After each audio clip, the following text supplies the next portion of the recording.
Hello friends, welcome back to my channel Pallavi's kitchen and vlogs. చాలా సింపుల్గా టేస్టీగా capsicum ఫ్రైని ఎలా చేసుకోవాలో చూడండి. ఈ క్యాప్సికమ్ ఫ్రై రైస్లోకైనా చపాతీలోకైనా చాలా బాగుంటుంది. ఫ్రెష్గా ఉన్న క్యాప్సికమ్ 250 గ్రామ్స్ తీసుకోవాలి. వీటిని 2-3 సార్లు బాగా కడగాలి. క్యాప్సికమ్ని మరీ చిన్న ముక్కలుగా కాకుండా కొంచెం పెద్దగానే కట్ చేసుకోవాలి. ఈ వీడియోలో చూపిస్తున్నాను చూడండి, ఇలా కట్ చేసుకుంటే సరిపోతుంది.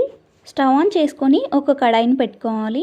ఇందులో 1/2 కప్పు పల్లీలను వేసుకొని ఫ్రై చేసుకోవాలి. ఫ్లేమ్ని సిమ్లో పెట్టుకొని కలుపుతూ ఫ్రై చేసుకోవాలి. ఫ్లేమ్ని సిమ్లో పెట్టుకొని ఫ్రై చేసుకోవడం వల్ల పల్లీలు లోపలి వరకు ఫ్రై అయ్యి టేస్ట్ బాగుంటాయి. పల్లీలు ఇలా ఫ్రై అయిన తర్వాత ఒక ప్లేట్లోకి తీసుకొని చల్లారనివ్వాలి. అదే కడాయిని స్టవ్ మీద పెట్టుకొని 2 టేబుల్ స్పూన్స్ ఆయిల్ వేసుకోవాలి. ఆయిల్ హీట్ అయిన తర్వాత 1 టీ స్పూన్ పోపు గింజలు వేసుకొని కొంచెం ఫ్రై అవ్వనివ్వాలి. ఇప్పుడు ఒక పెద్ద ఆనియన్ని సన్నగా కట్ చేసుకొని వేసుకోవాలి. ఇవి కొంచెం ఫ్రై అయిన తర్వాత ఒక రెమ్మ కరివేపాకు వేసుకొని ఫ్రై చేసుకోవాలి. పోపు బాగా ఫ్రై అయిన తర్వాత 1/2 టీ స్పూన్ పసుపు వేసుకొని అంతా కలిసేలా కలుపుకోవాలి. ఇలా కలుపుకున్న తర్వాత కట్ చేసి పెట్టుకున్న క్యాప్సికమ్ ముక్కలు కూడా వేసుకొని బాగా కలుపుకోవాలి. ఇప్పుడు ఫ్లేమ్ని సిమ్లో పెట్టుకొని ఒక మూత పెట్టుకొని క్యాప్సికమ్ని ఫ్రై అవ్వనివ్వాలి. క్యాప్సికమ్ని మధ్య మధ్యలో మూత తీసి కలుపుతూ ఫ్రై చేసుకోవాలి, లేకపోతే అడుగు మాడిపోతుంది. ఇప్పుడు ముందుగా ఫ్రై చేసుకున్న పల్లీలు చల్లారిన తర్వాత ఒక మిక్సీ జార్లోకి వేసుకోవాలి. పల్లీలని మరీ మెత్తగా కాకుండా కొంచెం బరకగా మిక్సీ పట్టుకోవాలి. ఈ వీడియోలో చూపిస్తున్నాను చూడండి, ఇలా మిక్సీ పట్టుకుంటే సరిపోతుంది. ఇలా మిక్సీ పట్టుకున్న పౌడర్ని పక్కకు పెట్టుకోండి.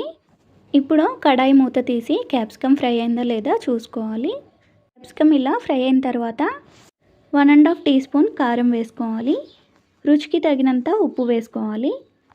గరిటెతో కలుపుతూ 1 నిమిషం ఫ్రై చేసుకోవాలి.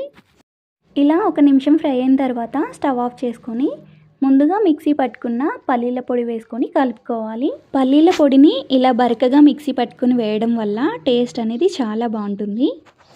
అలాగే 1 టేబుల్ స్పూన్ ఎండు కొబ్బరి పొడి, కొంచెం కొత్తిమీర వేసుకొని అంతా కలిసేలా బాగా కలుపుకోవాలి. అంతేనండి, టేస్టీగా క్యాప్సికమ్ ఫ్రై రెడీ అయింది. ఇలా చేసుకున్న క్యాప్సికమ్ ఫ్రైని పిల్లలైనా పెద్దవాళ్ళైనా చాలా ఇష్టంగా తింటారు. ఈ క్యాప్సికమ్ ఫ్రైని మార్నింగ్ లంచ్ బాక్స్లోకి చాలా ఫాస్ట్గా ప్రిపేర్ చేసి పెట్టవచ్చు. ఒకసారి తప్పకుండా ట్రై చేసి చూడండి. మీకు ఎలా వచ్చిందో కామెంట్ చేయండి. ఈ వీడియో కనుక మీకు నచ్చినట్లయితే లైక్ చేయండి, షేర్ చేయండి. మరిన్ని వీడియోల కోసం సబ్స్క్రైబ్ చేసుకోండి. Thank you for watching.